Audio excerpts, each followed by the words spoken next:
Pleasant good morning, good afternoon, good evening, good night, wherever you are. Welcome to the Monday's episode of Speaking Out Exposing Corruption and Incompetence. Welcome one and all. Share the live, let people know that we're here. We hope you had a wonderful weekend and that you're looking forward to a productive week. At the commencement, let me apologize for my voice. You can hear very husky and very nasal, I suspect. That's because I have a cold that I'm battling with. But I know nothing will prevent us from coming here and giving you the valid and credible information. So welcome one and all. Share the live. Let people know that we're on for this Monday. Carnival Monday. Um, what a day. In Trinidad in particular, it is Carnival Monday. So I'm sure the revelers are out in their thousands to enjoy this Carnival Day. I say enjoy yourself, but do so with moderation and be safe. So welcome one and all. Share the live. Let them know that we're here. I'm going to battle through with this cold to make sure that for the next hour or so, we can bring you the information you so need.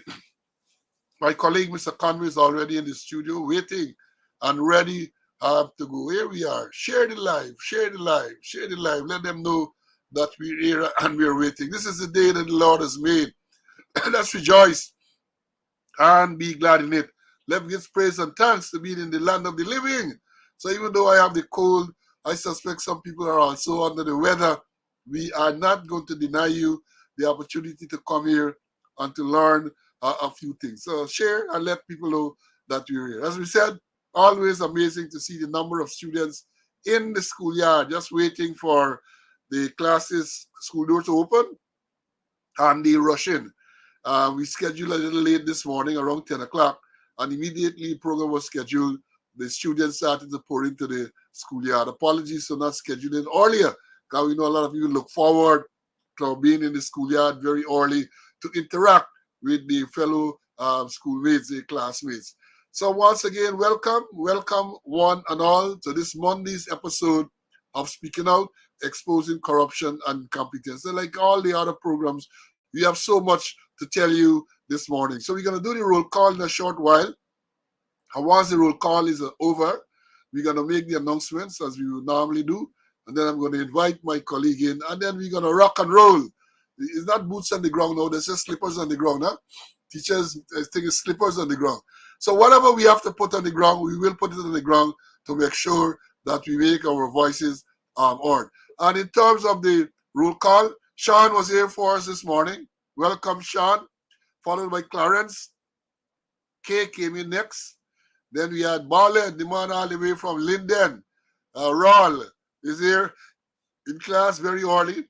Vibert was here, regular, out of the UK. Winston is in class. He came in at 10:12. Then Princess Earl is here. Belated birthday greetings to you, my dear. I realized that you celebrated a natal day a few days ago. So belated birthday greetings to our one and only Princess Earl, another dedicated student who's here every class day. Trotty came in next. Then I had my squad mate out of Arizona, 9414. Hartman is here. Maureen came in. Debris. Then we had Pamela from across the river. Sandra was next. Kobo, 8218 from New Jersey. Joan came in and she said she hoped we had a powerful weekend. Yeah, well rested. And somehow I caught the cold. Then Charles, the one BX from New Jersey is here. Let us quite mate 9555 Stevens. Steven, Ulrich, that photograph that you posted in the group yesterday was a real powerful photograph in your old police uniform, revolver on your waist with lanyard and duty badge. Duty badge is something of the past. Then we had Anthony came in next. Michael, the one and only Brower, is here. Barbara, Ulrich, we can talk a little bit of cricket, boy. Blows and more blows. We had Brian next. Courtney, Felicia, Monica, Desiree from Georgia is here. John is in class. Jean, these are regulars always. They don't miss classes. Samuel is here in class. Earl is here. Emerson, Doreen, my squad mate from Canada, is in class. Heather is here. Karen, Winston from California is here. West Coast in the house. Roy from New York. Welcome, Roy. My squad mate Gaston, he's in Trinidad. He said, no doubt, he went there for the carnival. So he's in Trinidad. He's going to watch from his hotel. Jakey from Maryland is in the house. Tilula is here. Glendis. George, 11899 from BV is here. Ridley, the one and only Angel is in the house. Isabella is here. Patricia, welcome from Philadelphia. Then we have Anthony Bradshaw. He's from Peters Hall on the east bank of Demerara.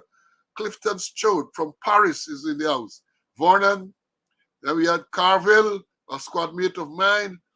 Then we have Evelyn is in the house. Wayne from the UK is in the house. Francis Melanie Damashana is in the house as well. Chilo, Mississippi or someplace in the US. Carlton, another squad mate. Lucius is here. Fredericks Charles is in the house. Denise is in class. Tessa High. Then you have El Ben. Ben, one if you related to the next Ben. I can talk about the other Ben a little later. I am going to speak about the next Ben. I'm referring to the Minister of Home Affairs. Then we had Sharon is here. Ruth, Orville, Rohan. Rohan said you had some challenges earlier to get on, but he's on. Good to see you on, Rohan. Then Oren from the UK. Gordon from Canada. Cecile is in the house as well. Magnell. And then when we went live on Facebook, Raul was the first man in, followed by Rhonda, followed by Simone, followed by William. Then we have Anne-Marie, Vashti, Pauline, Gaylord. Gaylord came in. Rose is here. Bonita, not a regular. And welcome to all these students. Welcome. Welcome one and all. And as I said, today is Monday, the 12th day of February in the year 2024. This year is moving at a rapid pace. So here we are, the 12th day already. We have what? Bartika in the house. Colin say Bartika in the house. Welcome, Bartika. Now let me move on with some of the announcements.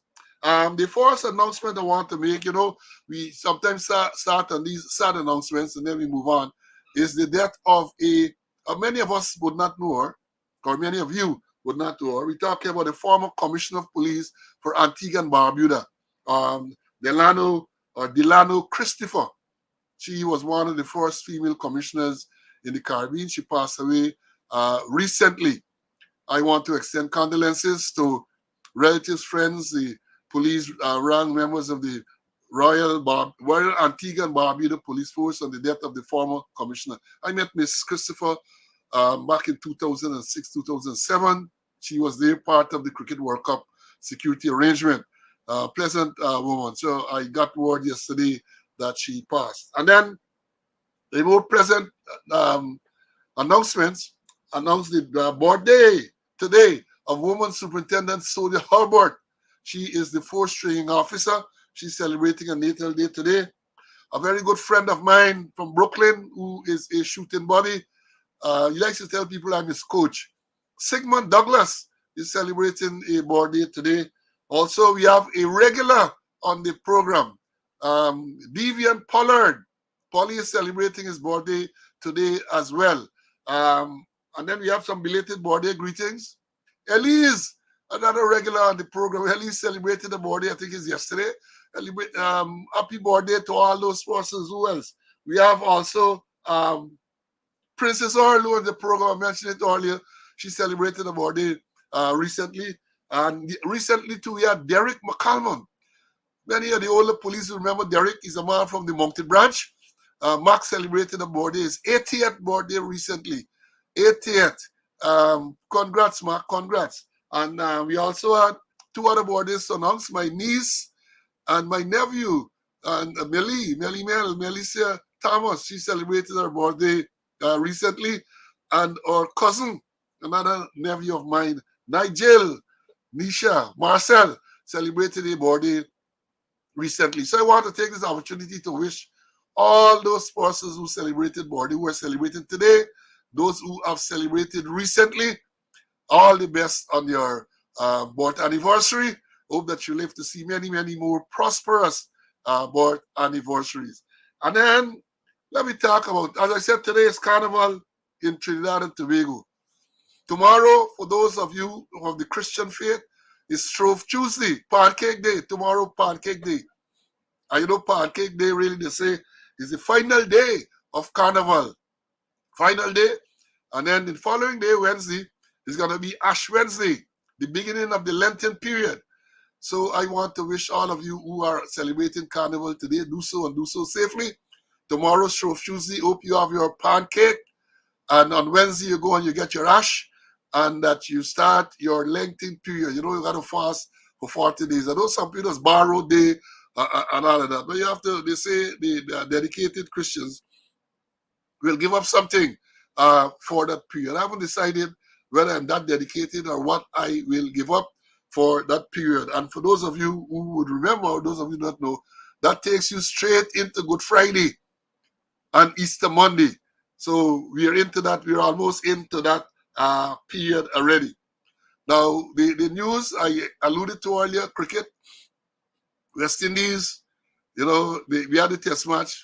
We pulled off a miraculous victory to level the test match 1-1 with Shamar Joseph doing great things, 7 for 63 or something like that with a bruised toe. Then he's picked up in Pakistan Super League. He now gets a contract with the IPL. And good news. Then the ODIs, the one day international started, 3-0, blows. And then one game, he did a bowl out for 86 or something like that. The shortest ODI in terms of overs bowled. We lost. The people made the runs in 6 point something overs. That is real licks. And then we had the T20 started, and we said we probably all right. We pack up. All the big stars are going to be here. We're going to do ourselves proud. Blows again. Blows. First game, people wanted first make 200 and odd runs. Then in the second game yesterday, 241. Well, let me tell you this, as a cricket follower and a cricket fan, once a team in a T20 game bats first and they get type of run 220, 240 runs, it's difficult for you to chase them type of runs on. Difficult. You could do it. It has been done, but it is not an easy task. So the series has been sealed because it's a 3-match series. Australia 2-0, unassailable lead 2-0. Let me hope we can pull back one to save some face. But that it is that we're going straight into World Cup in June in the USA and the Caribbean. So there's a build-up to that. That doesn't look so well. And then, you know, the more things change, the more they remain the same. So let me put it this way. Some things never ceases to amaze you.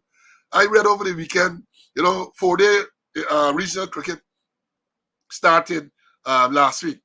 Guyana played Trinidad in St. Kitts. Connery ground, one of the smaller grounds. Rain intervened. And then for one of the days, I think it's the last day, the match abandoned to Guyana because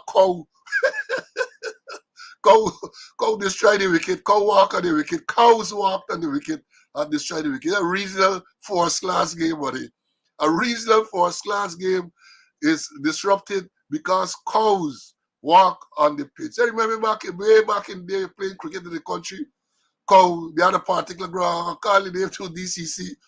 In those days, you play cricket, Saturday, 3-day cricket, first-class cricket, the Saturday, the Sunday, and then the following Saturday. And then the next one can start the Sunday and continue the following Saturday and Sunday. That's how it went. The story is told that DCC was in dire straits overnight. And you know, you got prepared to pick it wicket. When the guys went to play there, the following day, a particular area was soaked, wet. And then they said donkey went there and the donkey peeped on the particular spot. Nowhere else, the donkey peeped on this particular spot on the ground. Well, that was local cricket. But then to see a regional, because this is first-class cricket. This is first-class. This is regarded as international first-class. Cows walked on the wicket and damaged the wicket, so the game could not have continued. You know, this thing you You can't make these things up. And then people sometimes wonder, how is it that our cricket is in the doldrums? All of these are things, facilities. And what else? So in terms of sport, before I begin, my colleague, for the Americans, yesterday was a big day. Big day in sports America, Super Bowl day. Sunday, Super Bowl Sunday is always a big thing. When you look at the cost for a 60-second or a 30-second advertisement, millions and millions of US dollars. So yesterday, they had the game, and who? Kansas City Chiefs beat the San Francisco 49ers. Exciting game. They said only the second game to have gone into overtime. Well, I fell asleep. I had some medication. And when the game went into overtime, I think they went into overtime 19 hours or something like that. When I wake up, everything was finished. And so I had to look at the news this morning to see what was going on. But that is indeed the biggest sporting event in the U.S., Super Bowl Sunday. So that was yesterday. I did not even get to see the halftime show, but I hear Usher bring home the bacon. All he did. I'm going to look back at the replay to see how it went. Let me bring in my colleague, Mr. Conway, for him to greet you. CC, welcome. Hope you had a wonderful weekend. And we're looking forward to productive. Yeah, um, happy to be in the land of the living to do God's work. And I had a wonderful weekend. Yesterday was my grandson's 10th birthday, so we had a little something for him there. Um, I missed on the roll call. I missed our friend from Barbados, that female. I didn't hear you call her name. I don't know if she's on it. And in terms of cricket, I see some positives. Because if we could score 200 runs, it's a positive sign. And I think it's a good warm up to the World Cup. And I'm hoping I'll be in Kensington Oval in June or thereabout to see West Indies lift the trophy. I think they batted well, and that is a good sign. So I'm a positive man. They say we have two dogs within us, and they're fighting all the time, a negative and a positive dog. And they say the one you feed the most, that's the one that's going to survive. So I'm feeding the positive dog that West Indies is going to do good for the World Cup. Well, I agree with you. The fact that they could, in both innings, even though they're chasing a big score, they were able to make 200. Because I don't anticipate that there are many teams in the World Cup that's going to bat first and make 200, give you 200 to chase. So that is a positive indeed. But having said that, your bowlers got to try and keep teams below that type of score. If your bowlers are not keeping teams below 200 in a T20 game, you are going to really struggle to win games. Yeah, so I agree with you in that respect. That the fact that in both games, West Indies made over 200 runs, but then the task that they had this was a massive task, and they weren't able to cross the line. So let's keep positive. I agree with you. If we this is our best format, the T20 is our best format, and we have to continue that they improve. And it's a powerful team we have on paper, but as somebody said, cricket is not played on paper, it is played on the field. So while we have a very powerful team on paper, they have to go out there and they have to perform. Now, moving on, let me say, I keep reminding my squad mates and all that Coach 74 is approaching its 50th anniversary. A matter of fact, next week, this same week, is on the 15th of February. 15th of February, the first half came in, and then the second half of that course came in on the 1st of March. We have established, for those of my squad mates who are on the live here, we have established a WhatsApp group over the past couple of days, and it has been growing in popularity. People have been posting photographs for us to remember what they look like, and I will encourage you to send your numbers to me or to Frankie Softly. We are the admins at this stage, so we can add you to this group and to continue reminiscing and to continue that dialogue. It's not only for the anniversary, but we should have continued communication and conversations. Some people who I have not seen or heard from or even remember have been joining, and we have been sharing our memories over those past days. 6 months for some of us, 6.5 months for others. We spent in the training school together, living as one. So that cannot be erased at all. Those are memories that will be there with us forever. And as I've said, forces have joined, and they have been exchanging notes on the face on the YouTube on the WhatsApp pictures and all of that. Some pictures, yeah. And when you see the picture, then you remember who that person was. Because after 50 years or thereabout, when you hear a name and even a number, you might not remember what the person looks like. But when they send the picture, then you can say, well, yes, that is what that person actually looks like. So that's course 74, the 50th anniversary coming up very, very shortly. And this morning I was in court again. The appeal court this morning. I told you that there's a matter there where the Attorney General's chambers or the government has appealed a decision made by the Chief Justice in 2001, December, to allow me to leave the country. If you recall, quickly, I was charged with conspiracy to commit fraud and sexual offenses 3. And following the charge, I appeared in court on the 15th of October 2021. And we decided to approach the High Court to get permission to leave the country.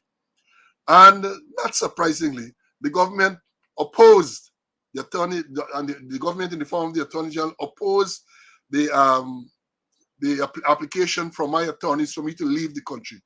That matter was finally decided I think it was on the 8th of December 2021, and the Chief Justice allowed me to travel out of the jurisdiction with certain conditions. I had to large transport of property, we said title, some people call it title. I had to get the person who bailed me to swear to an affidavit that they have no objection to my leaving the country. And all of those conditions were put. I left and I returned. The court indicated the time I should return. I returned as stipulated by the court. And then I had to leave a second time. And these were all to fulfill contractual obligations. I had contracts to work overseas. And again, on the second occasion, they objected to my leaving the country. And then I had to apply a third time to leave. And on the third time, they did not object. But surprisingly, I learned a few weeks ago that the matter where the Attorney General appealed the decision of the Chief Justice, which was made on the 8th of December 2021, was still before the appeal court. On another occasion, they sought leave of extension, I think it was, to file some document. I'm not sure what it is. That matter came up again this morning in the appeal court, and I think the documents have not been filed, so it is for my lawyers to share some affidavit or some document that they have filed with the Attorney General's chamber, and they have, I think, 14 days to respond to that. So that is how these things are going. That is how. Again, granted permission to leave the country in December 2021. And since the irony of the thing is that since December 2021, I got a total of 3 permissions from the court, 3 orders of the court for me to travel. And the first 2, they were conditional. And I satisfied the condition. That is to say, I left and I returned when I was instructed to return. The third one, there was no objection, so it was an open thing. But we know since then, the court has ruled that the police can't stop you from leaving the country, even though you have a charge before the court. Only the court, if the police wants you to remain in the jurisdiction, they have to make an application to the court.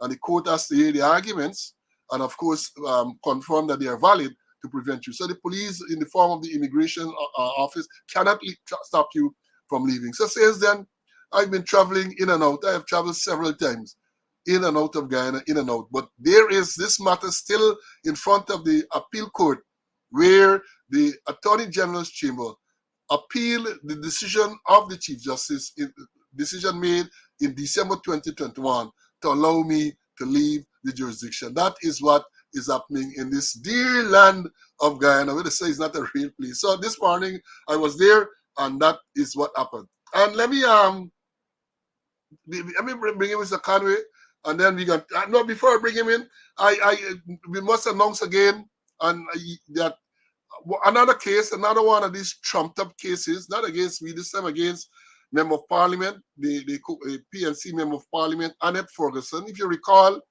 sometime I think it's about 2021, almost 2 years, 2022, I think it was 2022. I think I'm not sure of the date. She was charged with a cybercrime offense. The complainant, according to what is carried in the news, is no less a person Then the person is now the chief of staff of the Ghana Defense Force. He was colonel then, now he's Brigadier Omar Khan. He made a complaint that the Annette Ferguson made some statement which caused him emotional distress. And based on that, she was charged. Well, during last week, we learned that the matter was dismissed before before the magistrate, and the magistrate dismissed the case. I'm still trying to find out. I've not been able to confirm whether the Brigadier Omar Khan, Chief of Staff of the Ghana Defense Force, gave evidence in this matter. I'm still trying to figure out if he turned up and gave evidence. I mean, this thing is, I would say, disgraceful. Imagine a senior military officer. A statement is made by a politician. Let's say the statement might be wrong. The statement might be not be correct. But you were saying that the statement made by a politician on social media has caused you emotional distress to the point where you have to make a formal complaint to the police to have that person's charged. That is disgraceful behavior. I believe that alone should have rendered Omar Khan unfit to serve as the head of the Ghana Defense Force. He is saying that a statement like that caused him emotional distress. So what happening now that Venezuela rattling the saber and making all kind of threats to annex Essequibo and all kind of things. We're going to talk about that a little bit more in a short while. I am saying that if a senior member of the armed forces or the joint services in Ghana is emotionally distressed over a statement made by a politician, that statement causes that person to be emotionally distressed. I am saying that that person has no right to be in any senior command position in any one of the discipline organization, because it is clear, fickle person, emotionally distressed. Let me bring in Mr. Conway for him to obviously what we have said so far. CC, what are your views, man? The case dismissed, Master that was caused emotional distress, and yet another case with political overtones has been dismissed. Your views, my brother? Like, I'm shocked that somebody would make a statement and the chief of staff about the chief of staff and it caused him emotional distress. As you rightly mentioned, what is happening with the threats by Venezuelans? You know, I really don't understand it. You know, chief of staff or even not chief of staff, senior police officers or even police, and the other case maybe, you know, that somebody says something for you and it causes you emotional distress. A lot of, I'm also for a man who's soon to be chief of defense, and it caused emotional distress. I don't know whether or not he had attended court or whether or not he was subjected to cross examination. I'm still trying to find out. But what I know is that, the cybercrime law is prosecution. And what went on there, I would say, is PPPC. It's police, it's politics, it's persecution and corruption. Let me repeat: police, politics, persecution and corruption. And they're using Soko and they're using a major crime unit as as a political arm, oppressive and political arm of the government, targeting opposition parliamentarian. And that is what is going on. So I don't know whether it had anything to do really with Umar Khan. It had things to do with politics, police, politics, persecution, and corruption. They only use Umar Khan maybe as a bait there, So the whole thing is ridiculous, Paul. Yeah, but I agree with you. But if he was then a colonel, if he had any shame at all, he would have disassociated himself from such a thing. He would have disassociated himself. And I said the same thing in respect to the second vice president with this Brian Max case, where I think they brought a cybercrime charge against him. It's only persecution, it's only harassment, because I am willing to say again, as I've said before, there is no way the second vice president going into any witness box to give any statement. He has not done so all the years. He brought a civil action against Freddie Kissoon, And when the time come for evidence to be led, he never turned up to give evidence. He sent Dr. Luncheon. And then he subsequently discontinued the proceedings. Now you have this cybercrime case against Brian Max, where he is the complainant. I am saying I'm willing to wager that he is not going to turn up, and it will go the same way. The case is going to be dismissed. These things are all done to harass people. And I am sure, and this is where this weaponized police force comes in. I am sure these people, the vice president and them, have not given any detailed statement to the police to outline or to establish that a case or a crime has been committed. And we are saying that's basic policing. Anybody who makes a complaint and you want to proceed to the court have to give you a statement. They have to either submit the statement themselves or some police take the statement from them. And the elements of the offense have to be revealed in that statement. Or else you're not going any place. You're not going. And then again, it comes back to the chambers of the Director of Public Prosecutions. It comes right back to them, because at the end of the day, they are the ones who determine whether these charges must be prosecuted, whether it must be maintained, or whether it should be withdrawn. They are the ones, and they do nothing. So you have a case where all of these cases they got. They had one against Sherry Duncan, dismissed, and at Ferguson, dismissed. And as Rhonda is saying here on the program, the only cybercrime charge that was other conviction was Rhonda Lane, the well-known popular voice Rhonda Lane. She was charged with some cybercrime charge and found guilty and fined, I think, $500,000. That is the only thing. Only one. All the others, they're making nice. They're going to the police filing charges. And that is going through the court, waste of time, waste of resources. Because we complain about the backlog of cases because of the shortage of magistrates, and yet still they allow for these frivolous, I would say, charges to continue and to clog up the system. And remember, about 2 years or so now, the Attorney General, Moabir Anil Nandlal, SC, MP, made a statement that the cybercrime law, the current cybercrime law, would be repealed and replaced. That is over 2 years now that statement was made. Yet still, the law is still on the book, and they are using it against persons who speak out against the government supporters. That is what they're doing. There can be no doubt about that. That is what they're doing. As a matter of fact, if you recall, they send a police all the way to New York to say serving a summons on Rickford Burke in relation to cybercrime matters, in relation to the same cybercrime charges and the same law that the Attorney General said is going to be repealed. So we see where we are. We see exactly where we are. And let me, to move on, let me say the teachers' strike is continuing.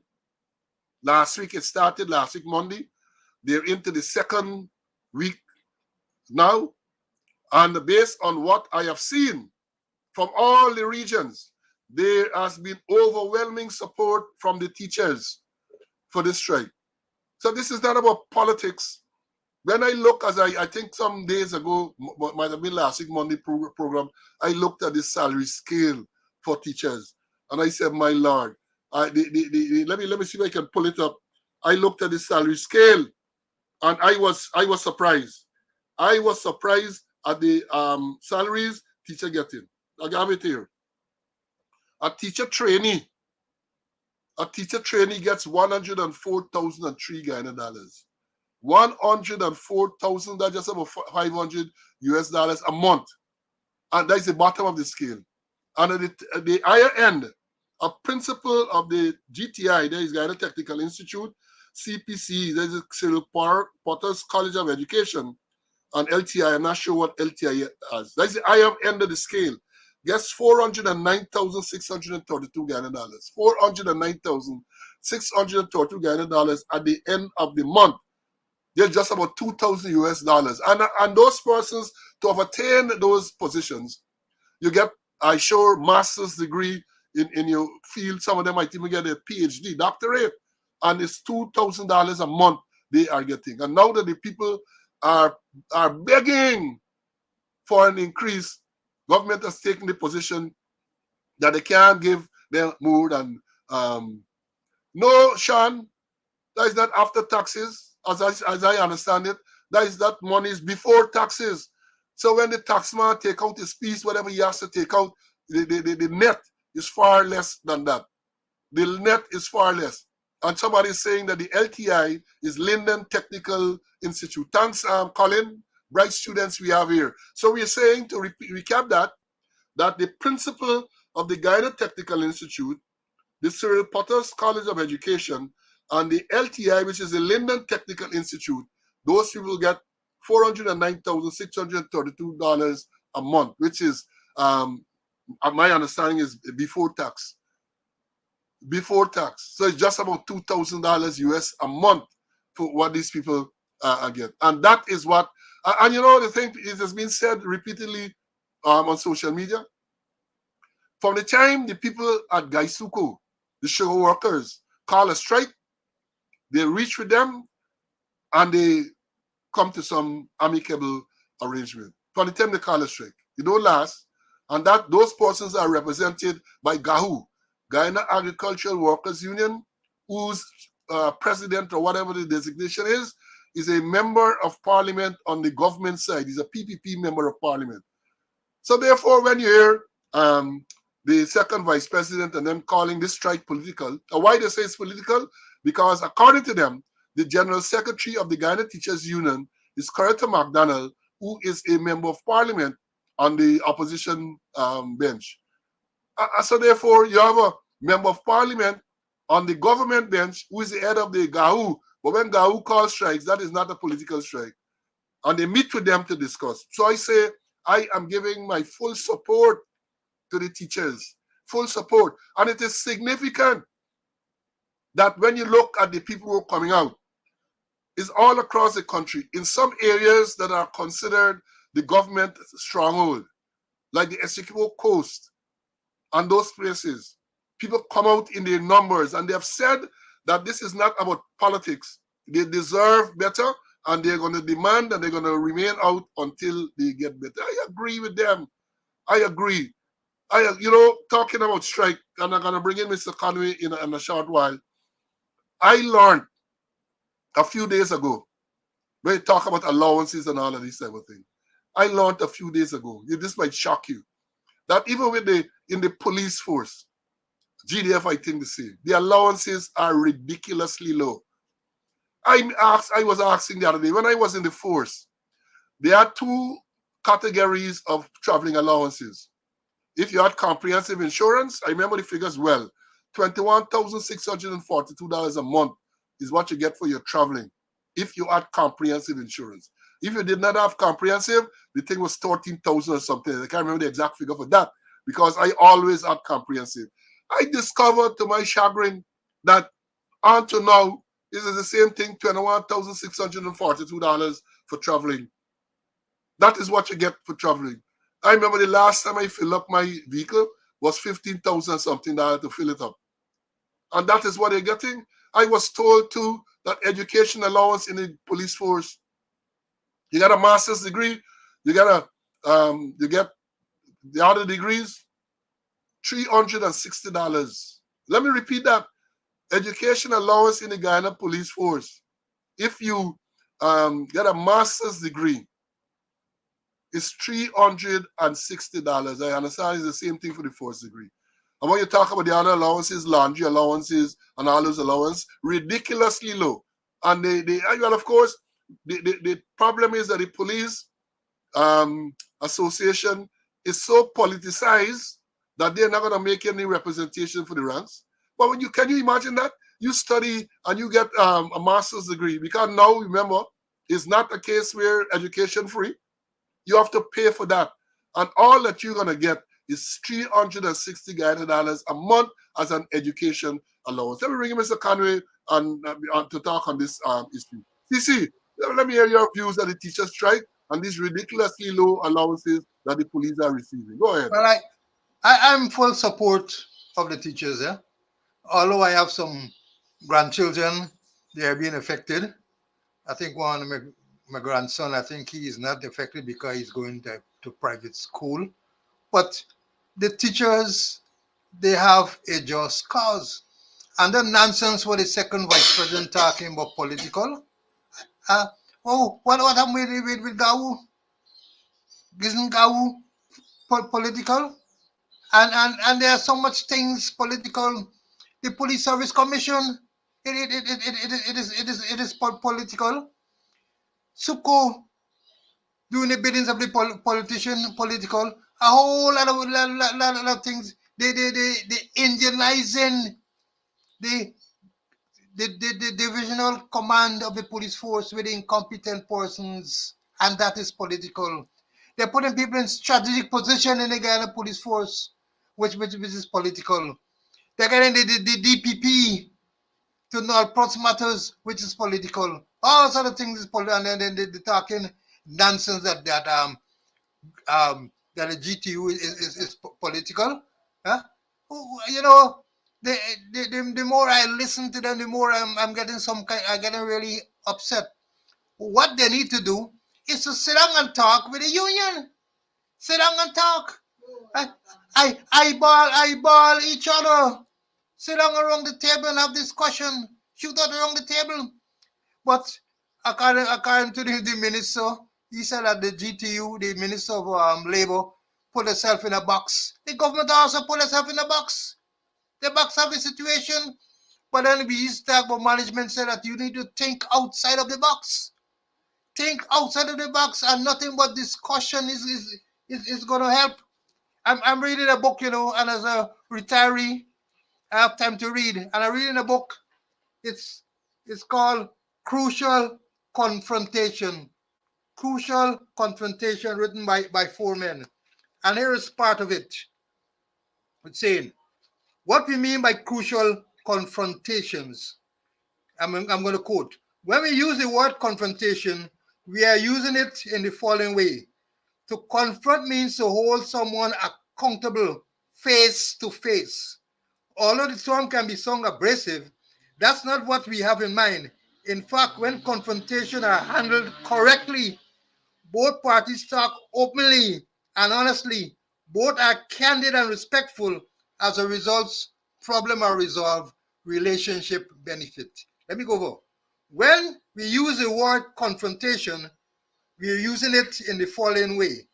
To confront means to hold someone accountable face to face. Although the term can sound abrasive, that's not what we have in mind. In fact, when confrontations are handled correctly, both parties talk openly and honestly, both are candid and respectful, and as a result, problems are resolved, relationships benefit. That they need to talk like big men and big women, not like little boy and throwing things that things are political. Things are political on both sides. Sit down and talk and resolve the issues. And in this oil-rich country, the fastest growing economy in the world, it is time that let's sit down and make sure people get a living wage. Not only teachers, but the other person, and I hope the other persons take note of what is happening with the teachers and act accordingly.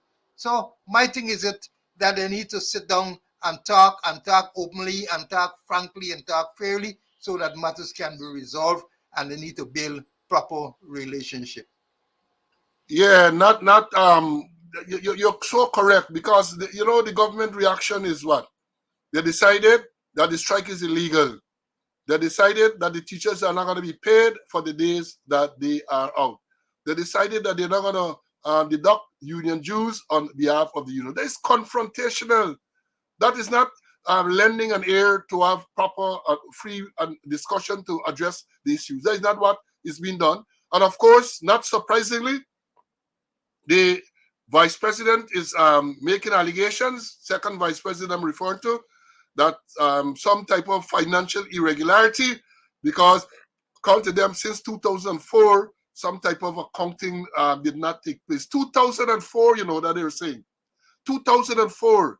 And I want to remind you that in 2018, when the teachers went on strike during the course of the coalition government, the same Vice President Barajagdeo came out openly and supported the teachers union at the time. I think they had the same Coretta McDonald as the general secretary, same person as the general secretary. And according to what they're saying now, during that same period, the records were not up to date, but they supported.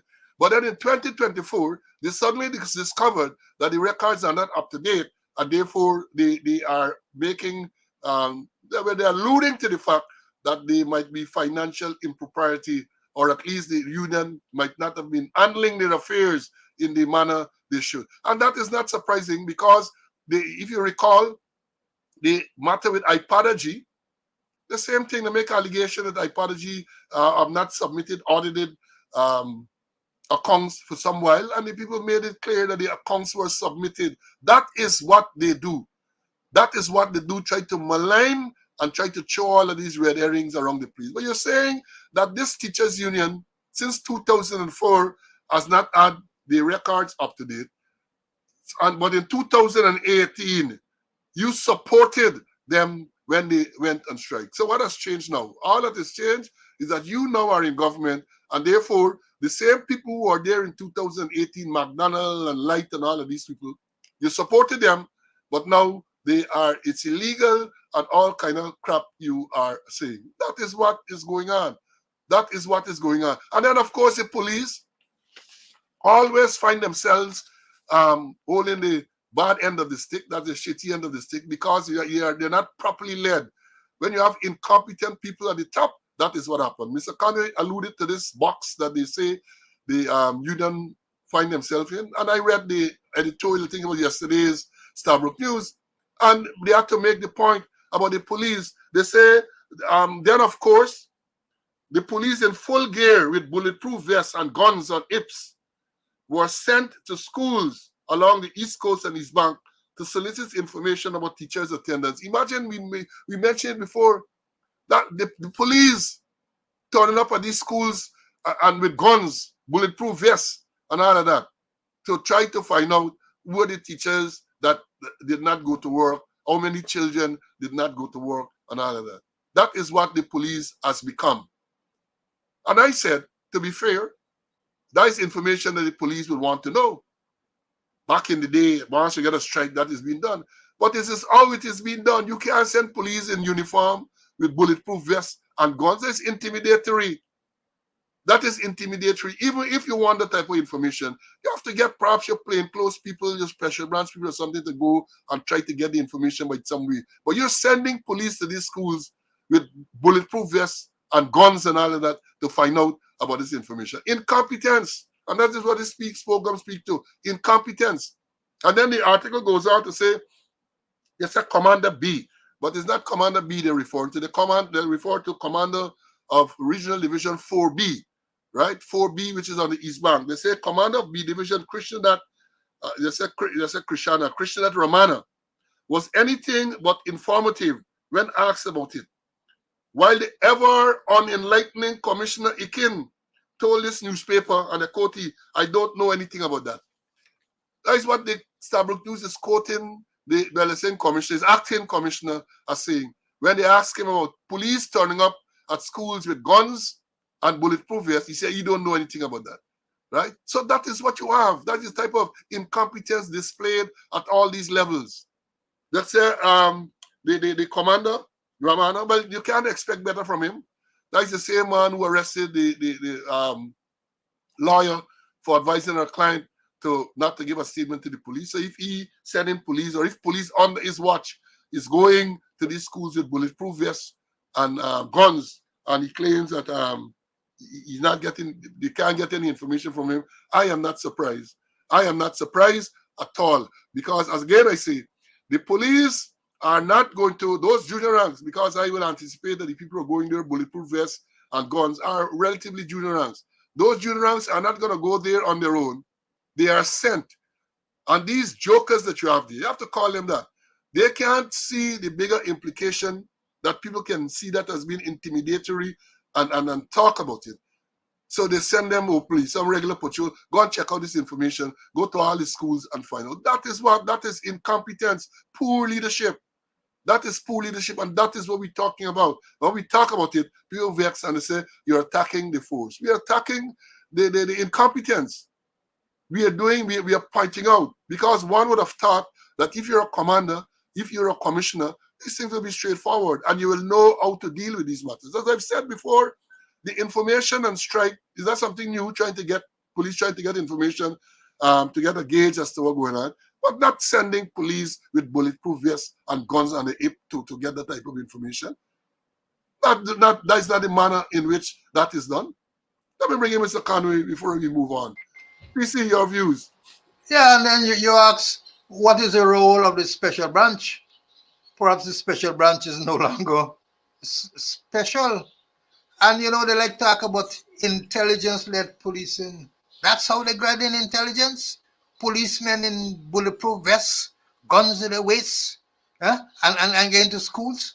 And they also talk about a part of the strategic management plan that they get, that they're looking at dealing with partnerships. They don't have any partners. They don't have people to give them information. That they gotta send police to intimidate persons.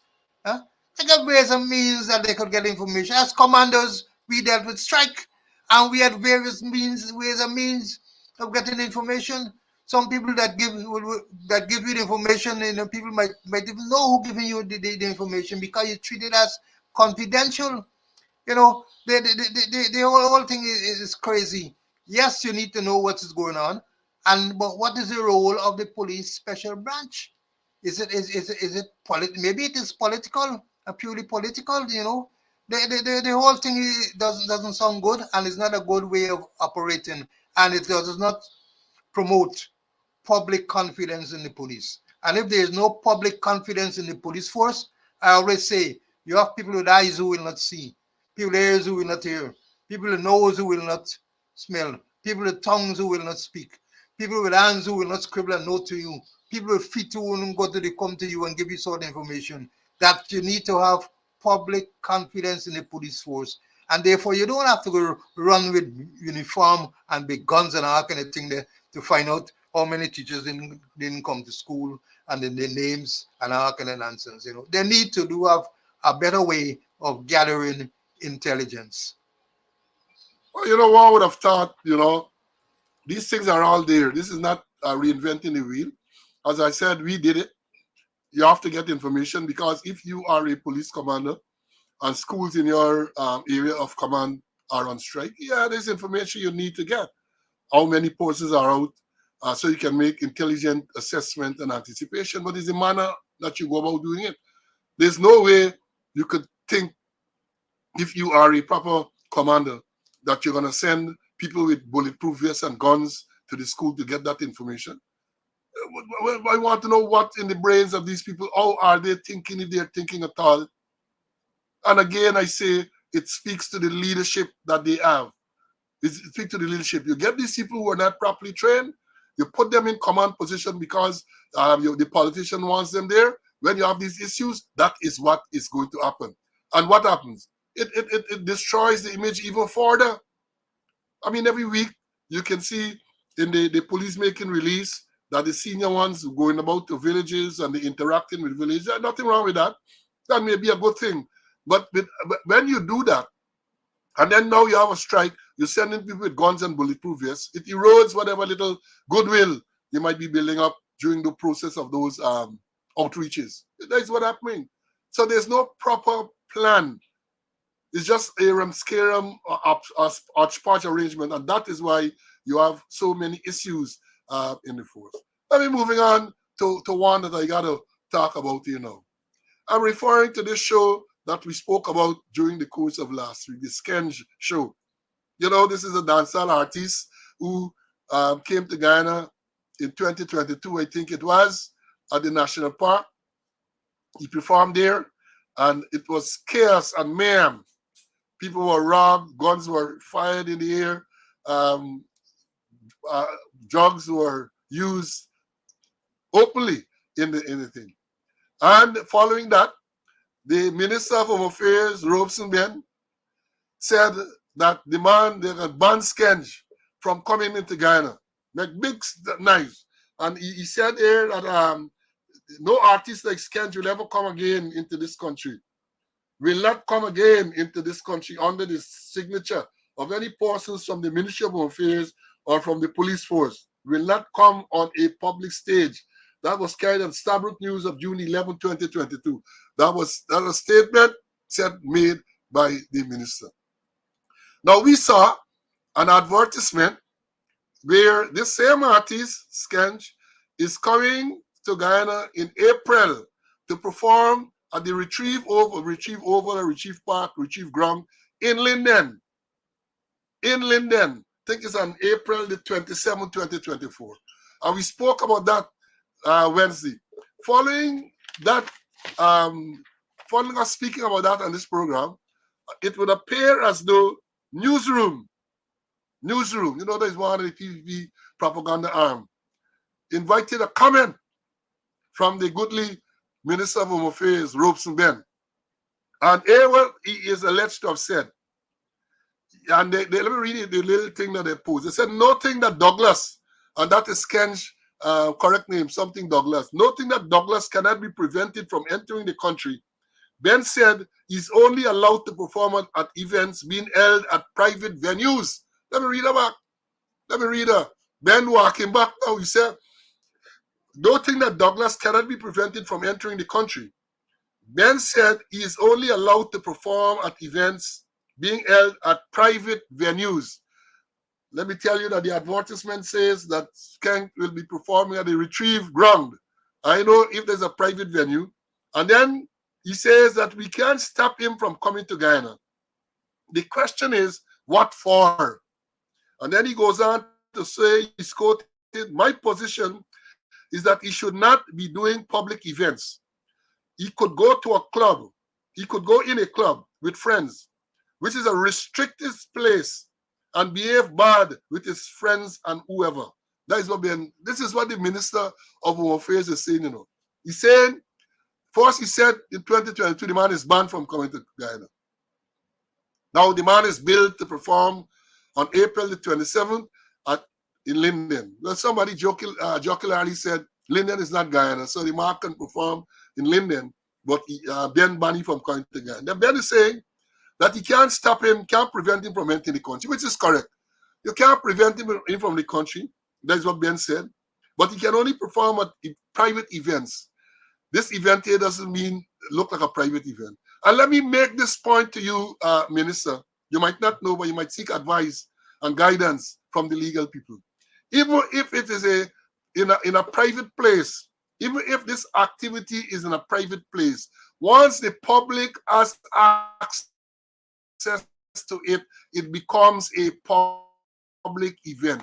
Let me repeat that for the confused Minister Ben.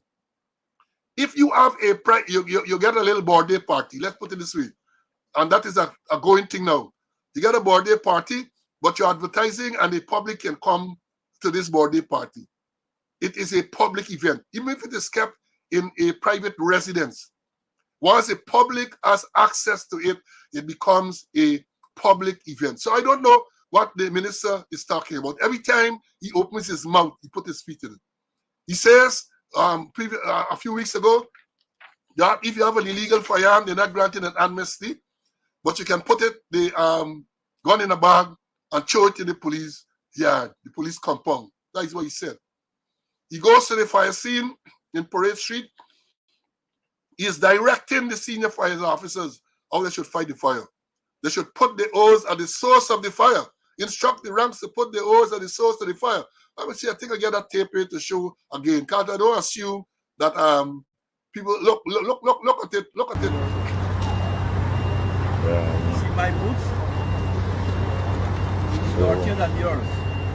You must dress just like a firefighter out here in the Don't come with this fancy uniform. Make sure the men have oxygen tanks and that they're directed to put their hoses onto the source of the fire. And to have sledges and axes to break in to get to the... So he's directing them to put the hoses at the source of the fire. How do you know where the source of the fire is? Fire blazing, you must put the source of the fire. As I said last week, they should have asked for a complete demonstration. Can you please demonstrate to us, sir, how this thing is to work? Now, here you have, he banning Skens from coming to the country. And he's saying that Skens can perform at private events. And look, this thing here is remarkable. The minister saying, my position is that he should not be doing public events. He could go in a club with friends, which is a restricted place, and behave bad with his friends and whoever. That is what the minister is saying. That the minister recognize that if you go to a club with your friends, once the public has access, it's not a private event. So you talk about restricted place and behave, and he is saying that a man can even go to a private place and behave bad. The minister is explicitly stating that a person could go to a private place and behave bad. Are you telling me that this man is fit to continue in the office of the Minister of Home Affairs? You are saying that Robeson Ben is fit to continue in the office of the Minister of Home Affairs? No wonder we get all this lawlessness, because he is advocating, or he is saying that this man can go to a club and behave bad with his friends. He could go to a club and behave bad with his friends. That is what the Minister of Home Affairs of Guyana is advocating. To him, there is not anything disorderly. And I say again to you, Minister, even if, first of all, based on the advertisement for this show, nothing private. This is a retrieved ground. This thing is to be held. But I say this. I said it before, and I've said it again. I did my investigation. And given the persons, the organizers, and their connection, nothing like Robeson Ben can stop this from taking place. Let me say that. Even though he is the Minister of Home Affairs, and he talks about the ministry and the police and all that, not going to give permission. I am aware of those who are behind the activity, those who are supporting the activity. And I say this, Minister, you can prove me wrong, that nothing like you can stop this activity from taking place on the 27th of April. Prove me wrong. In other words, the people are going to get permission, Skens and all of them going to get permission, and they're going to perform in a public place. Not about this private thing you're talking about. They're going to go out there and they're going to perform. And I don't know what is the new song now or what, but I remember back in 2022, it was a song called Protocol.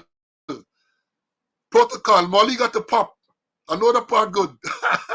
I remember the part. Molly got a pop. In other words, they're encouraging the use of illegal substance or substances.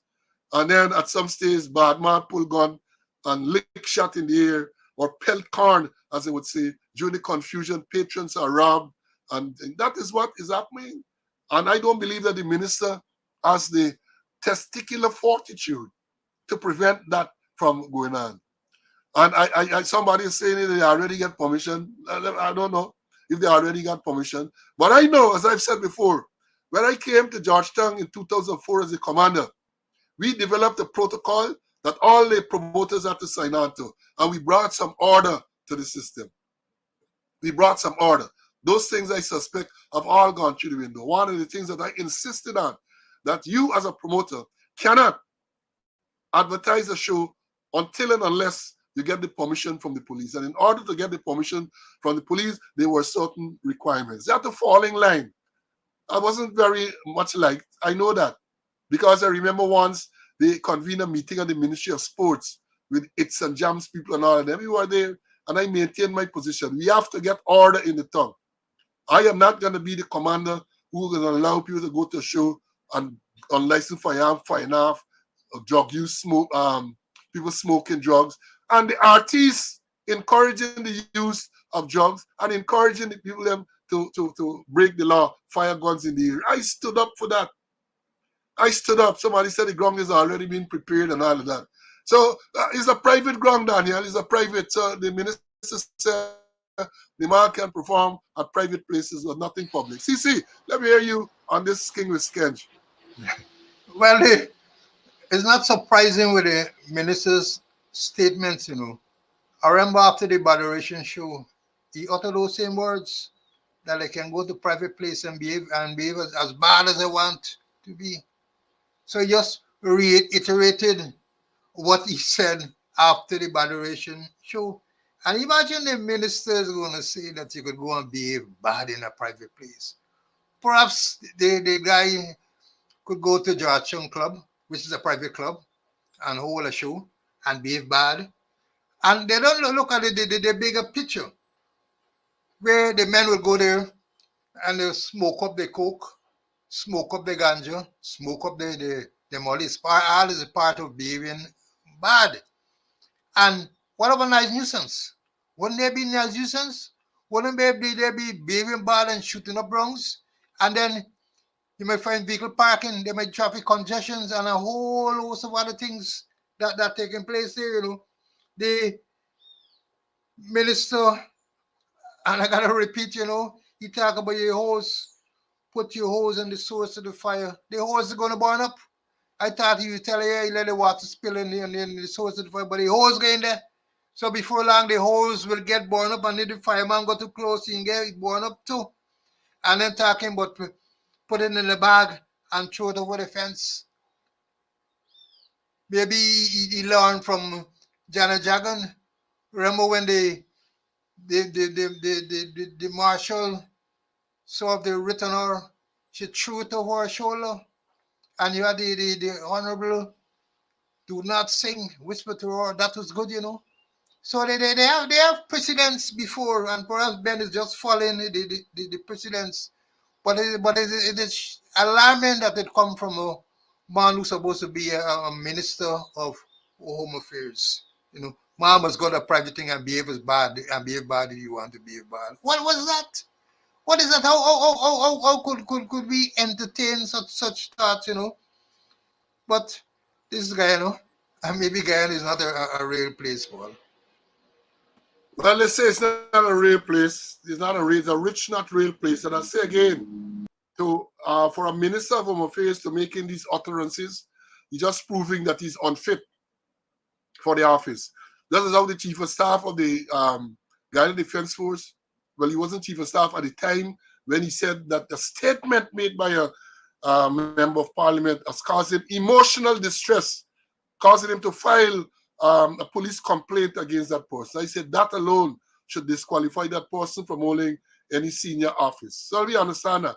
And when the minister is making those statements, and it's not one, you know, put your gun in the bag and throw it in the yard. Put your hose at the source of the fire and fire. Then he tells us now that a man can go into a private place and behave bad if he wants. He can go to a private place and behave bad.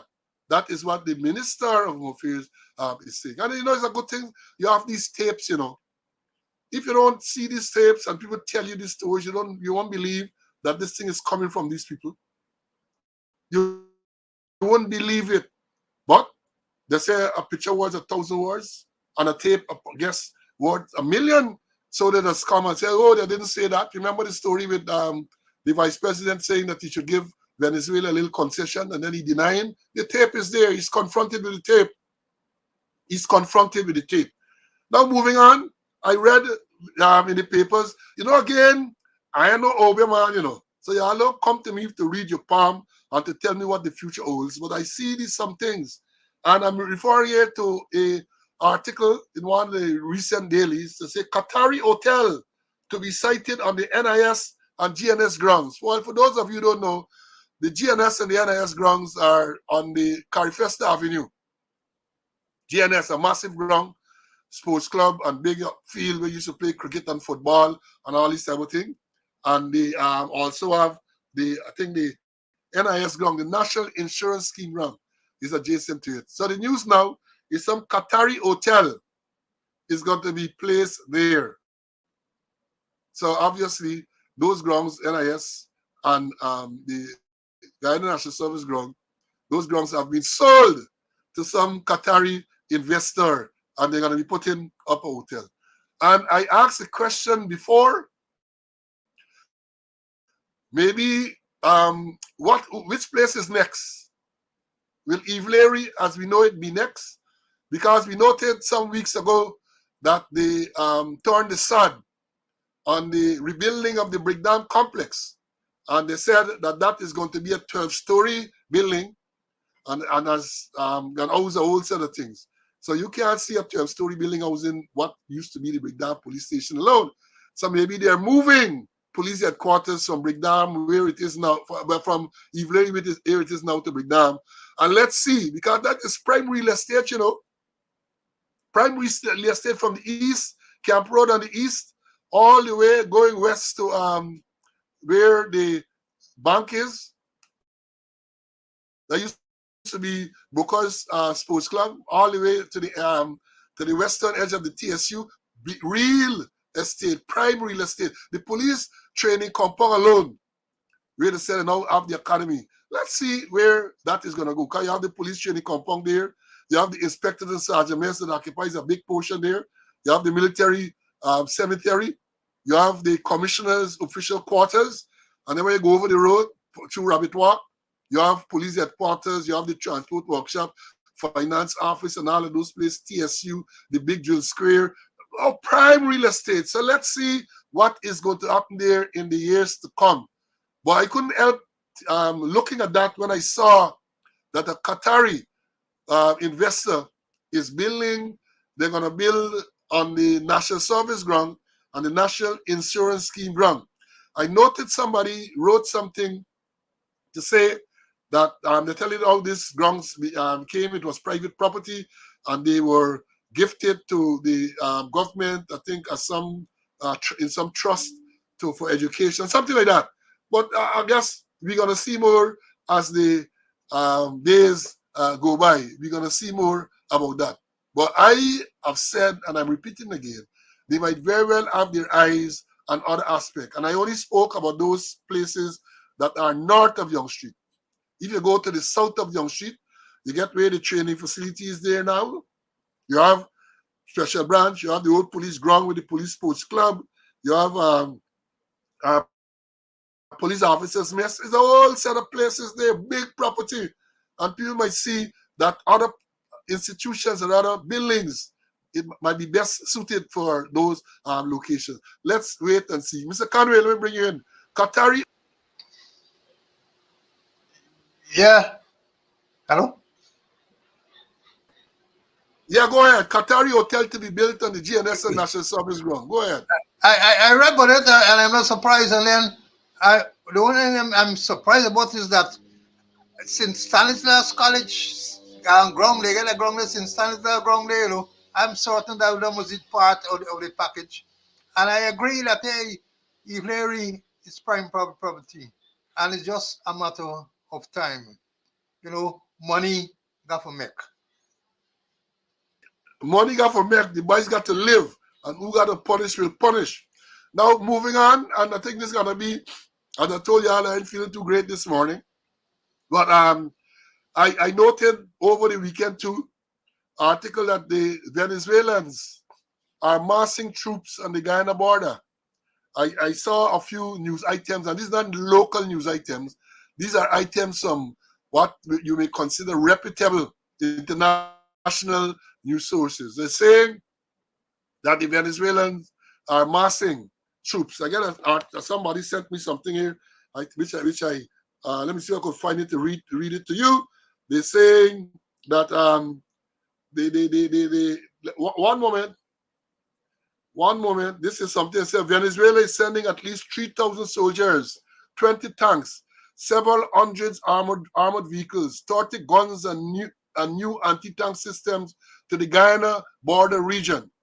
Also, the Venezuelan Navy has purchased more than 5 Iranian Zulfikar-class boats equipped with missile launchers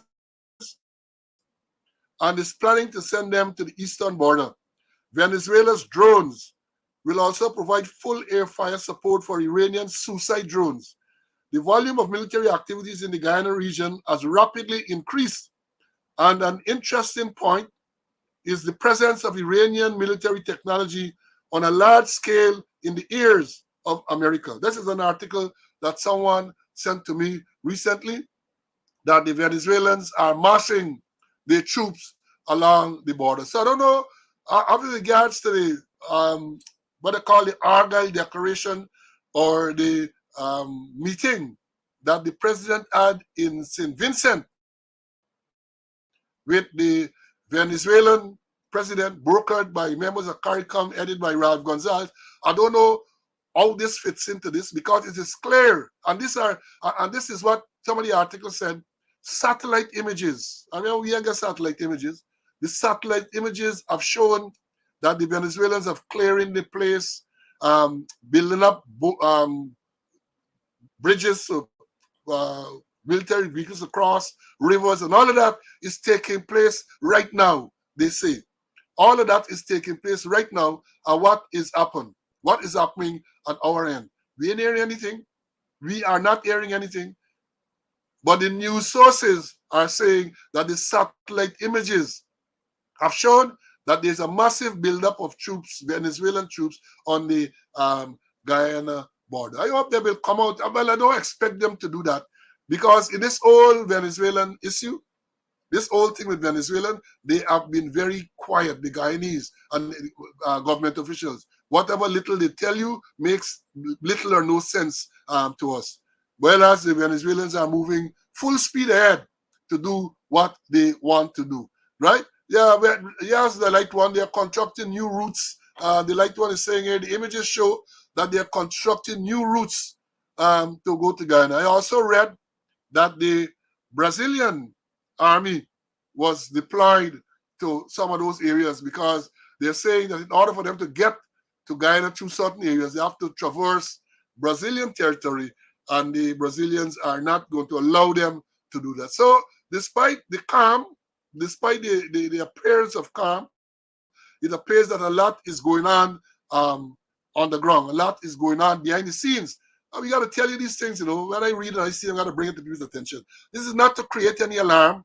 This is not to cause any panic, but I believe we all have a right to know what is going on the borders. What is the other meeting? I think recently a follow-up meeting from the St. Kitts or the St. Vincent meeting. I think it was held in Brazil. Very little on what actually transpired. Very little. So, CC, let me hear you on this new information on what is going on the border with Venezuela. Well, we need to take note, that this plan of action, this movement of troops and other activity came shortly after, I think the president, ExxonMobil president, said that they're going to drill, I think, 2 or 3 more wells west of their operation. And when we're going west, we're going into Venezuela. We're going closer to Venezuela. We said west. I said before, and I repeat it, that Maduro is not a man to be trusted. He had a 17-point plan to deal with the border issue and to annex the entire Essequibo. We went to St. Vincent and have discussion within the Argyle airport, and he did not renounce any one of the plan. He didn't backtrack on any of the plan, and yet still we negotiated with him. He went to the airport with his aircraft, showing Venezuela map that took out that catered for the entire Essequibo. And that is the man that we sat across the table and negotiated with. Yes, there's a calm, but there's an uneasy calm. A uneasy calm. He mentioned something along the line that they didn't care about the Southern Command, whether the Southern Command and patrol boats will defend Guyana. Things are happening and things are happening on the ground, and we might be caught like how the Israelis were caught with the Gaza, with what happened with the Gaza there. The thing is that we're not taking this thing seriously. Yes, we need to talk. Yes, we need to negotiate. But somehow or the other, according to what Ronald Reagan used to say, we have to negotiate from a position of strength. We have to negotiate from a position of strength, and don't trust the Venezuelans. Don't trust them. It's a calm, but it's an uneasy calm. And I wish to reiterate that this course of action that is taking place now, which they pick up on the satellite images, is shortly after the president of ExxonMobil said they're going to drill 2 or 3, I think, or 3 wells west of the operation. and West is going closer to Venezuela. Yes, yes, yes. And let me read the next part. One day, I think it's a little part of it. And it is captioned Venezuela concentrates troops near the border with Guyana. And it says that satellite images show that Venezuela is building up its military presence near the border with Guyana. At the same time, the country promised to seek diplomatic solutions to the territorial dispute over Essequibo, an oil-rich region recognized as Guyana's territory. Maxar's January imagery showed the expansion of operations at the Venezuelan military base on Coco Island, located on the border river with Guyana. Several areas of the rainforest there have been recently cut down and others bulldozed. Images also show new infrastructure and several armored vehicles present on site. A helicopter and improved access road are also visible on the military base runaway. This is part of the thing that they say. So yeah, there's evidence that this is going on. And as I've said, you read it from the sources that you have, but the government has not said anything, as far as I am aware, of this new and this continuing. It's not a new, it's a continuing threat. So while you were duped, or while we were duped to go to St. Vincent to attend this summit with the Venezuelan president, as Mr. Conway said, prior to that meeting, Venezuela made all sorts of statements of what they're going to do in terms of furthering their desire to annex Essequibo, and not a single one of those things was addressed directly. The Venezuela did not withdraw or pull back from any one of those things, and we went there and we discussed and we signed some agreement and all of that. In the meanwhile, all those things are still very much, all those threats are still there. That is what you have. That is what you have. You know, to move on, a few weeks ago we spoke about the death, this assassination of this guy. What the name they call him? Dreddy. You remember that? We spoke about that. Let me see where it is here. Joseph Wilkinson of Campbellville. He went to this wake, and then he came out to answer a phone call, and he was shot and killed. And we had the I was to show you the tape, and let me show you it now, and then we're gonna comment on it at the end.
Yeah, folks, that was the assassination of Joseph Wilkinson. I think his name is Joseph Wilkinson, called Dreddy. This took place a few weeks ago. And the police tight-lipped, you're not hearing if anyone is arrested. We're not hearing anything. But that is that is Guyana. That is Guyana. The story is that this man was at a wake in on Arby Barker Street, they said. He received a phone call. He came out, walked out on the road, apparently to be somewhere that was more quiet to answer the call. And according to what is reported, a vehicle drove by and you are there for yourself. Shots. The postmortem said I think he was hit at least 6 times. He was struck and he was killed. And I made the point that the police in the initial report said that this man really was convicted with some drug offense some back in 2021 or sometime around then. I thought it was inappropriate for them to mention that. But they're doing that, I suspect, to make a nexus between what happened then and what happened now, to say perhaps it was drug related. And that is the type of unprofessional thing you have. Why say that this man was convicted for a drug related offense some 2-3 years ago? Why? You have not done any investigation to show any nexus, but early in the day, you're making that claim. And that is what we're saying. Unprofessional behavior by the police, corporate communication, I say the corporate propaganda unit that is led by civilians, and that is why these things can be done. There are prejudices thing because a lot of people say, all right, the fact that they're saying that is that maybe it's some drug-related issue. So I was to show it some time ago.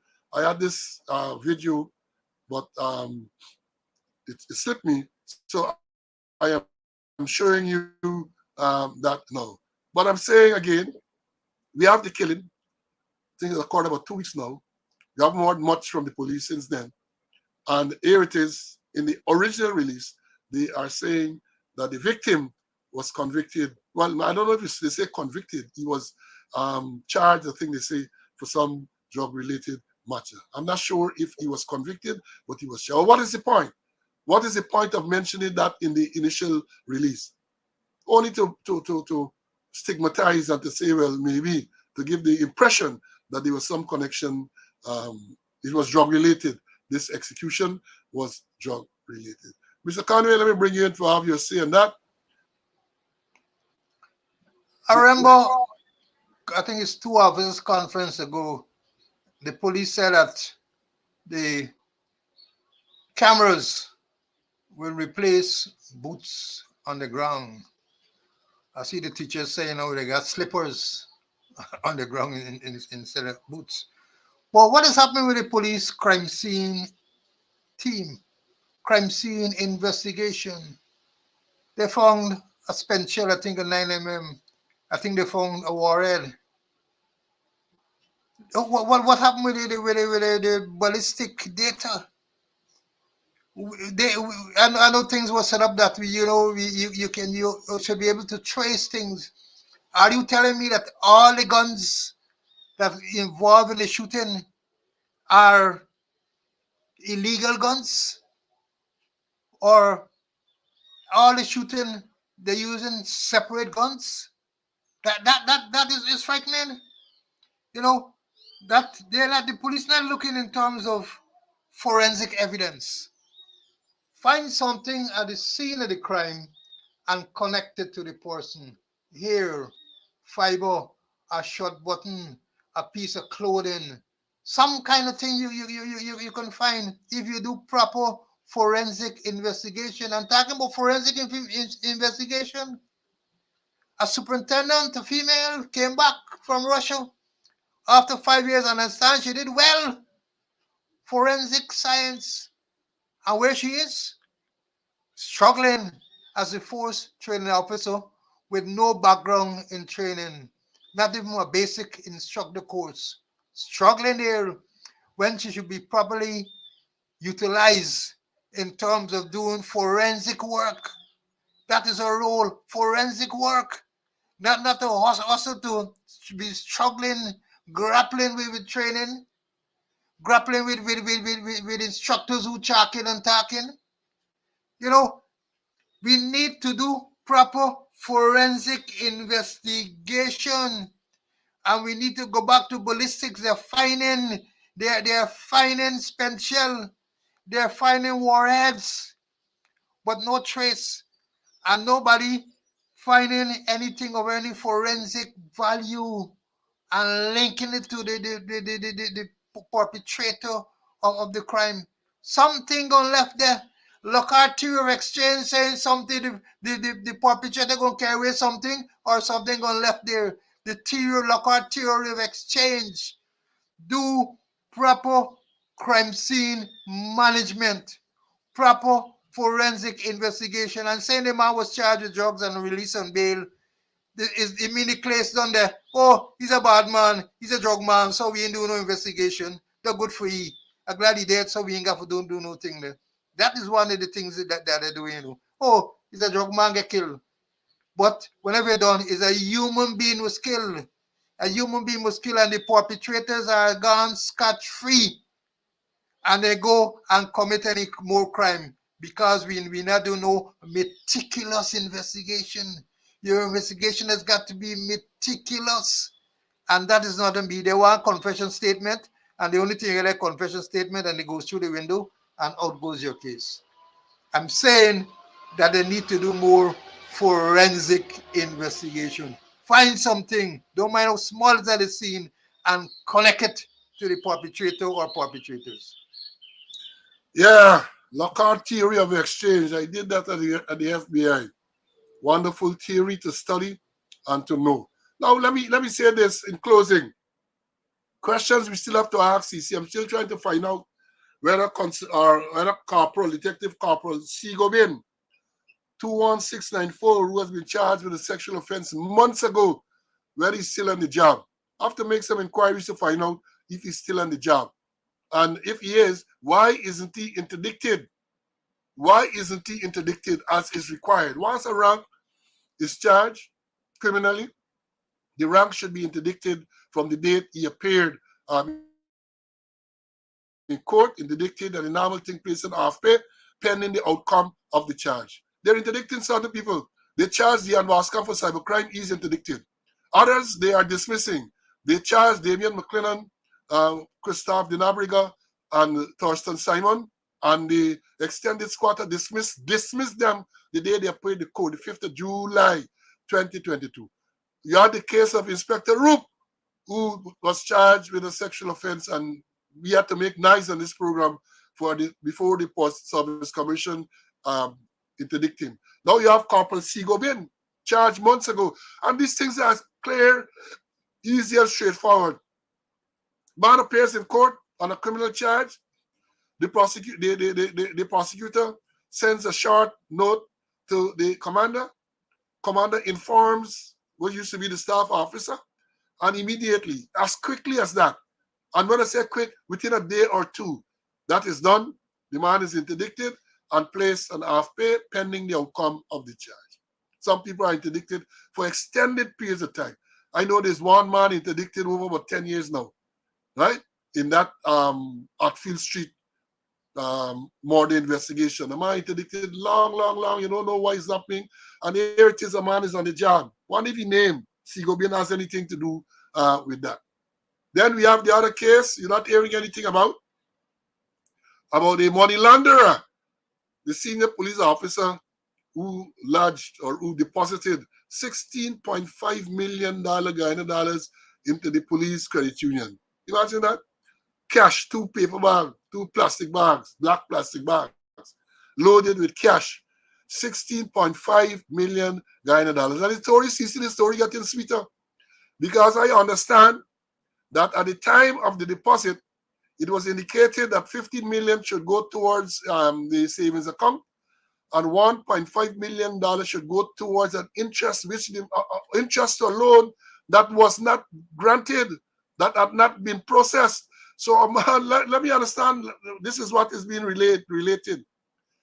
This senior police officer of the Guyana Police Force deposited 16.5 million Guyana dollars, and the notation was 15 million was going to the savings and $1.5 million to the interest on a loan. But the man had no loan at the place. The man had no loan at the credit union. But the man is paying interest on a loan that he did not have. By these things, you can't make these things up.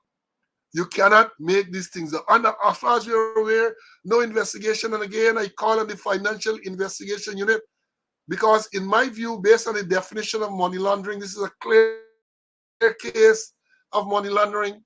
What is the source of income? Where would a senior police officer get $16.5 million cash to deposit at the police credit union? Where would he get this thing from?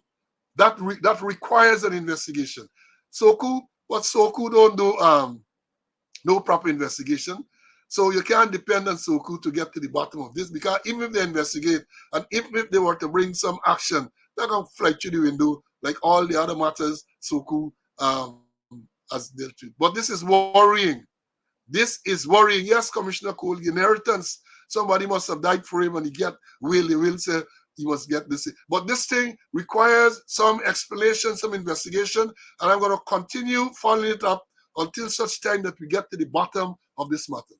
Where would a senior police officer in the Guyana Police Force get $16.5 million to deposit at the police credit union? And I say what makes the thing even more worrying is that the notation is that 15 million is to the saving, and the $1.5 million should go to service some loan. And the man ain't got no loan account to the thing. He has no loan there, but he's paying $1.5 million on a loan. He's instructing that $1.5 million be paid to service a loan that he doesn't have. Let me hear Mr. Conway. Mr. Conway sometimes is wiser and he is able to explain these things better than I can. Mr. Conway, let me hear you, my brother. I understand, Paul, is that the 1.5 million that the guy had applied for a loan, $160 million, a loan of $160 million. So the 1.5 there is to start servicing the loan. And if you had gotten that 160 million, it would broke the credit union, because the credit union doesn't have that amount of money, because they start siphoning off on the credit union there already. So there's a whole lot of things coming up that the person that apply, lodge the money and then apply for a loan, that you get things to back up there, so you get a loan. But things went haywire, and there's it. So the thing was to service the loan that he ain't get yet, but he had intended to get. So the whole thing. And then I'm going back to work. I understand the guy is still working in the OPR, and maybe because of the name, nothing will eventually happen. But we need to stay with it, and we need to stay with the credit union, because the credit union is one of the better credit union in this country, and we can't allow it. I mean, I still consider myself a police in certain areas to make sure that the other members of the force really benefit. Because when I apply for $200,000, they give them a $60,000 or a $50,000 loan. Yeah, well, that is what is going on. And so we're going to continue to follow this up until such time that we can make sense out of this financial puzzle. Now, folks, we are already 1 hour and 45 minutes. I didn't know I would have been able to last this long, given my condition, the cold that bothered me, and so on. So I want to thank you for your attention and to say that, again, I said tomorrow is Shrove Tuesday. In Trinidad, they say, can't to catch when you start to party on Carnival Monday, which is today. You go right through to Ash Wednesday, which is Wednesday coming. Will be Ash Wednesday, the beginning of the lengthened period.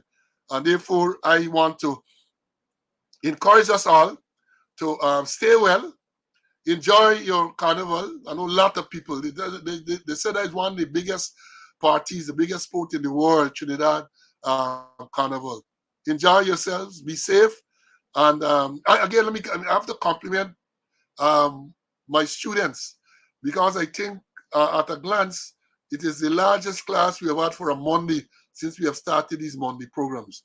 The largest class we have started on the Monday, and I would have thought that Carnival, Monday, and the teacher strike may have caused the numbers to be reduced. So I want to compliment you for your attendance in class today. I hope you got good, credible information, and we look forward to seeing you on Wednesday As I said, Wednesday will be the start of Lenten period. I hope you all have a wonderful few days. Stay well. Remember, you have to stay safe. Guyana is a dangerous place. Fires. We haven't even spoken about the industrial accidents. We're going to talk about that on Wednesday. And so many other things to cause you harm. So, my folks, until Wednesday, God's willing, we'll see you for another episode of Speaking Out, Exposing Corruption and Incompetence. Until then, stay well. Bye.